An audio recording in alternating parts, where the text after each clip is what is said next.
An 11-year-old girl was walking to her school bus stop, just a few steps away from her home. Her stepfather was nearby, the neighborhood was quiet, and nothing about that morning looked dangerous. Then a gray car stopped beside her.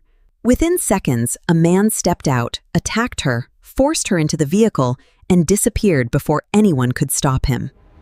Her stepfather chased the car on a bicycle, but it vanished from the road. That little girl was Jaycee Lee Dugard.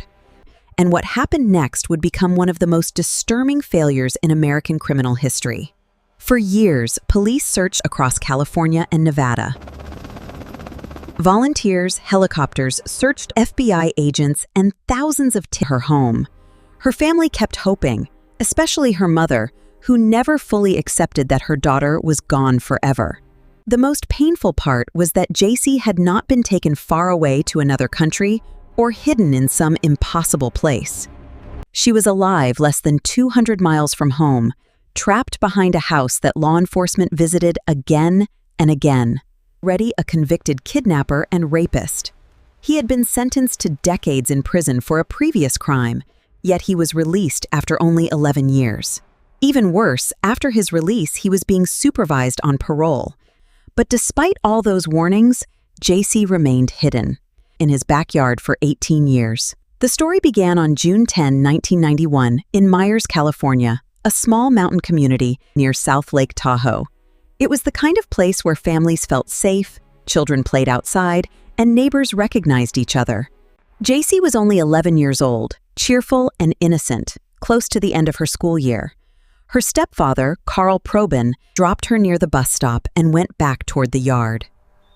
It was a normal morning, the kind of ordinary moment. No family expects to become the beginning of a nightmare. A few minutes later, Philip Garrido and his wife Nancy arrived. No family expects to become the beginning of a nightmare. A few minutes later, Philip Garrido and his wife Nancy arrived in a gray sedan. Philip got out of the car, used a stun gun on Jaycee, and forced her inside while Nancy drove. Carl saw enough to understand something terrible was happening, but it happened too fast. He jumped on his bicycle and tried to chase them, but the car sped away.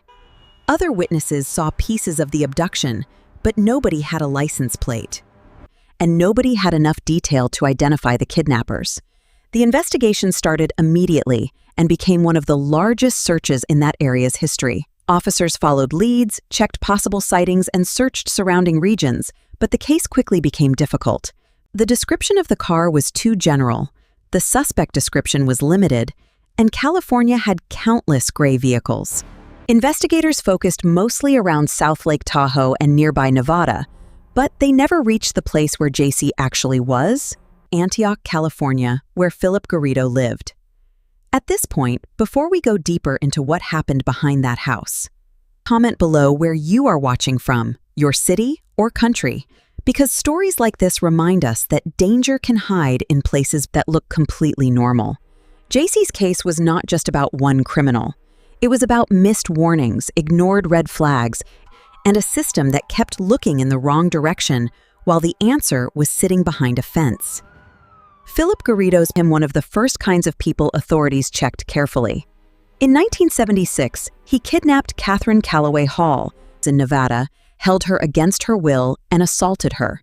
He was sentenced to 50 years in federal prison plus a life sentence in state court. On paper, it looked like society would be protected from him for a very long time. But in 1988, only 11 years later, he was released. Just 3 years after that release, Jaycee was kidnapped.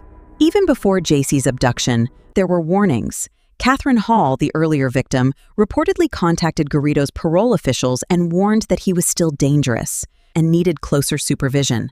But instead of treating that warning seriously, the system failed to act with the urgency it deserved. That failure mattered because Garrido was not an ordinary parolee. He had a known history of kidnapping, control, and sexual violence.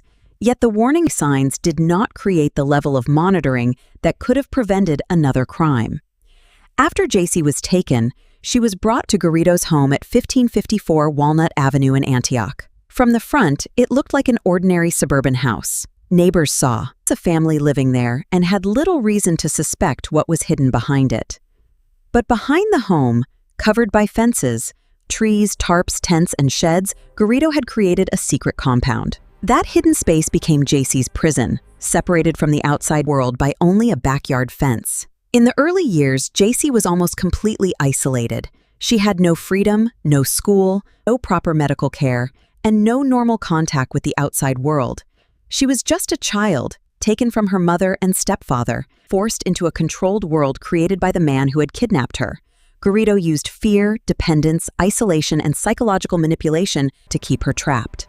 To outsiders, it may seem impossible that someone could remain hidden for so long. But captivity is not only physical, it is also mental, emotional, and systematic. By 1994, JC was only 14 years old when she gave birth to her first daughter inside that hidden backyard compound, without a hospital or proper medical support. In 1997, she gave birth to her second daughter under similar conditions. Those two girls grew up in the same hidden world, without school records, birth certificates, or a normal childhood. Garrido told people they were his granddaughters, and because no one investigated deeply enough, that lie survived. As the years passed, JC's life became more than a story of captivity. It became a story of survival. Every decision she made was no longer just about protecting herself. It was about protecting her two daughters, who had never experienced the outside world. They had no schools to attend, no birth certificates, no medical records, and no understanding of what a normal childhood looked like. The backyard compound was their entire universe. Philip Garrido convinced them that this isolated life was normal, while maintaining complete control over every aspect of their existence through fear, manipulation, and dependency. Instead of relying only on physical confinement, Garrido created a systematic control. Years of isolation made the outside world seem frightening and unfamiliar. He presented himself as a religious figure, with a special mission, constantly reinforcing a distorted reality inside the compound. Over time, this environment made escape far more complicated than simply walking away. JC would later explain that survival required carefully managing every situation while protecting her daughters. Her priority came keeping them safe, knowing that any reckless attempt to escape could place all of them in even greater danger. While this hidden prison continued to grow behind the house, the justice system repeatedly failed to notice what was happening only a few meters away. Between 1999 and 2009, parole officers visited Garrido's home around 60 times as part of his supervision. They knocked on the front door, spoke with him, completed paperwork, and left believing he was following his parole conditions. Yet during all those visits, not one. The officer performed a thorough inspection of the backyard, despite supervising a convicted kidnapper with a history of holding victims captive. The very place they needed to examine remained completely untouched. This failure becomes even more unbelievable when considering Garrido's criminal history. Instead, every visit became little more than a brief conversation at the front of the house. Behind that fence, JC and her daughters continued living in secret, separated from the officers by only a short distance. The people responsible for protecting the public repeatedly stood within meters of the hidden compound, then walked away without discovering what was right behind them. The warning signs did not stop there. In 2006, one of Garrido's neighbors contacted local police after noticing people living in tents behind the property and hearing children's voices coming from the covered area. This was exactly the kind of report investigators are trained. I told you, I haven't seen anything. We just need to check the area, sir. Not the backyard. Once again, an opportunity to uncover the truth disappeared. 15 years of captivity remained hidden behind a locked gate that no officer chose to open. Even after that, additional concerns continued to surface about Garrido's unusual behavior and conducted another visit. They questioned him, reviewed his activities, and once again accepted his explanations, without carrying out a proper inspection of the property. The result was exactly the same. JC and her daughters remained invisible, while official records continued to describe Garrido as someone complying with the conditions of his release. It was another devastating example of how repeated small failures can combine into a catastrophic systemic failure. Everything finally changed because their instincts instead of ignoring what felt unusual. On August 24, 2009, Philip Garrido arrived at the University of California, Berkeley, asking for permission to hold a religious event for a group he called God's Desire. With him were two teenage girls, his biological daughters with JC, although no one at the university knew their true identity. Jace herself was not present that day. She remained at the Antioch property, unaware that a routine visit to a university campus was about to change everything. The first person to interact with Garrido was campus events manager Lisa Campbell. Almost immediately, something about the situation felt wrong. Garrido's behavior was unusually intense, his conversations were unsettling, and the two girls accompanying him appeared unusually quiet and uncomfortable. Instead of dismissing those feelings, Campbell arranged another meeting for the following day while discreetly informing UC Berkeley police officer Allie Jacobs about what she had observed. That simple decision became the turning point in an investigation that had failed for nearly 2 decades. Officer Allie Jacobs conducted a background check and immediately discovered Garrido's criminal history.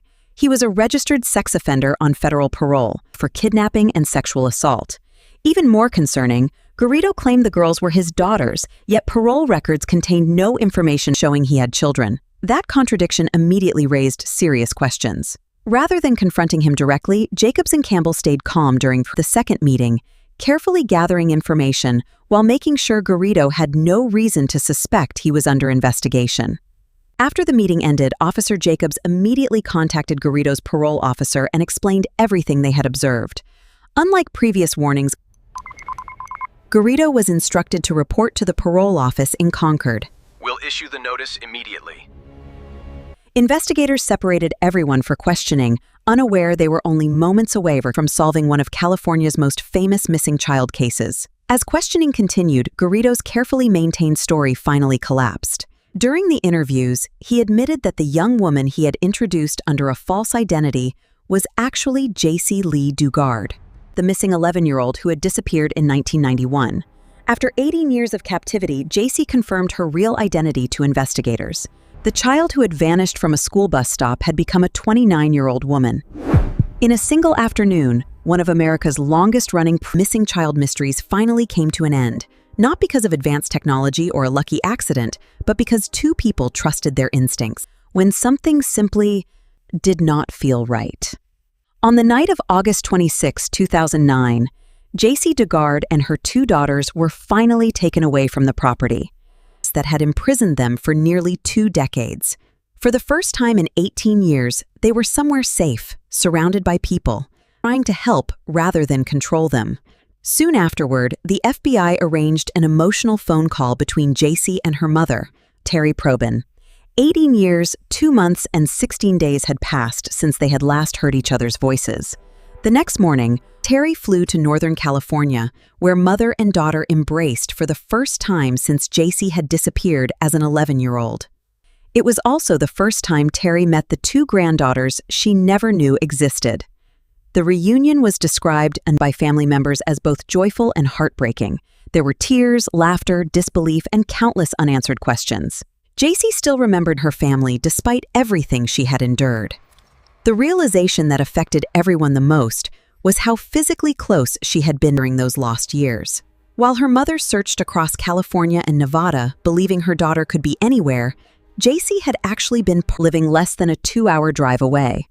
For 18 years, one family searched endlessly, while the answer remained hidden behind an ordinary suburban home. Philip and Nancy Garrido were arrested immediately after the confession. Prosecutors filed an extensive list of charges that reflected the seriousness of the crimes committed over nearly 2 decades. Although both initially pleaded not guilty, the legal process continued for almost 2 years before plea agreements were reached.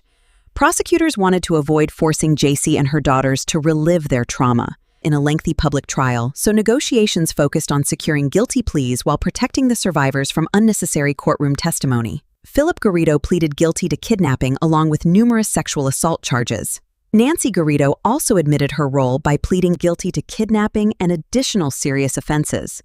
As part of the agreement, both waived their rights to appeal, allowing the case to reach a conclusion without requiring Jaycee or her daughters to testify in court. Shortly after the pleas, Jaycee released a public statement expressing relief that the people responsible had finally admitted what they had done. After nearly 2 decades of lies, denial was finally replaced by accountability. When sentencing took place in June 2011, Jaycee chose not to appear inside the courtroom.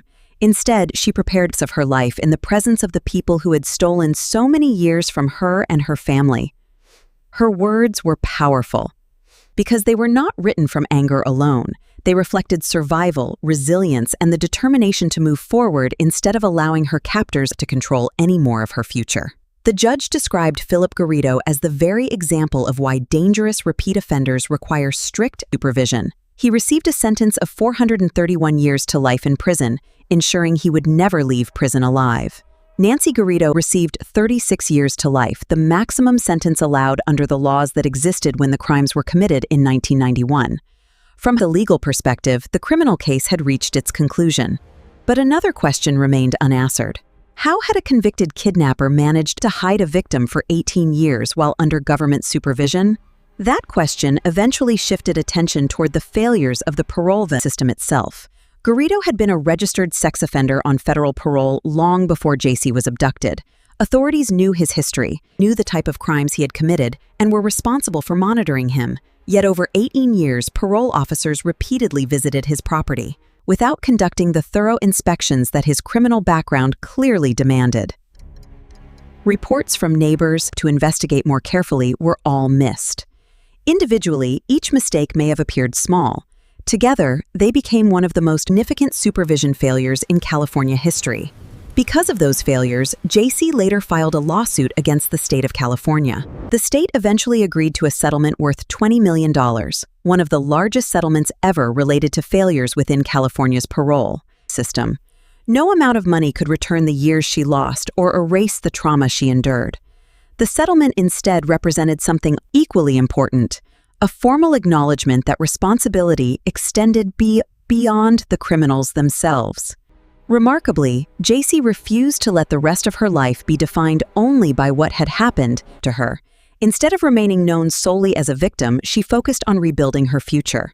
She published her memoir, A Stolen Life, which became a best-selling book because it offered an honest look at survival, resilience, and the psychological realities of captivity without sensationalizing the experience. Readers around the world connected with her story. JC also founded the JAYC Foundation to support families affected by abduction and long-term trauma. Drawing from her own experience, the foundation focuses on helping survivors rebuild their lives and reconnect with their families after unimaginable circumstances. Rather than allowing 18 stolen years to define her forever, she transformed her experience into something capable of helping countless others facing their own difficult journeys. It was a decision born from courage, not obligation, and one that continues to inspire people around the world. When we step back and examine this case, 3 important lessons become impossible to ignore. First, dangerous offenders with histories of violent crimes require careful supervision, and warnings from previous victims should never be dismissed.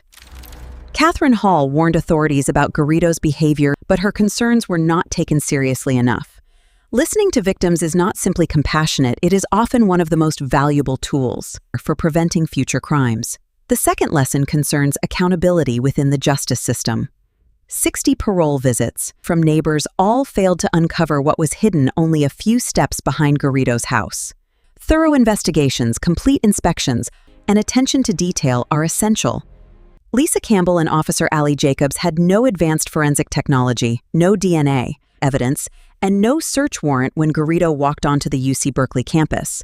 What they did have was the willingness to recognize that something about the situation felt wrong and the courage to act instead of looking away. Their decision succeeded where years of investigations had failed.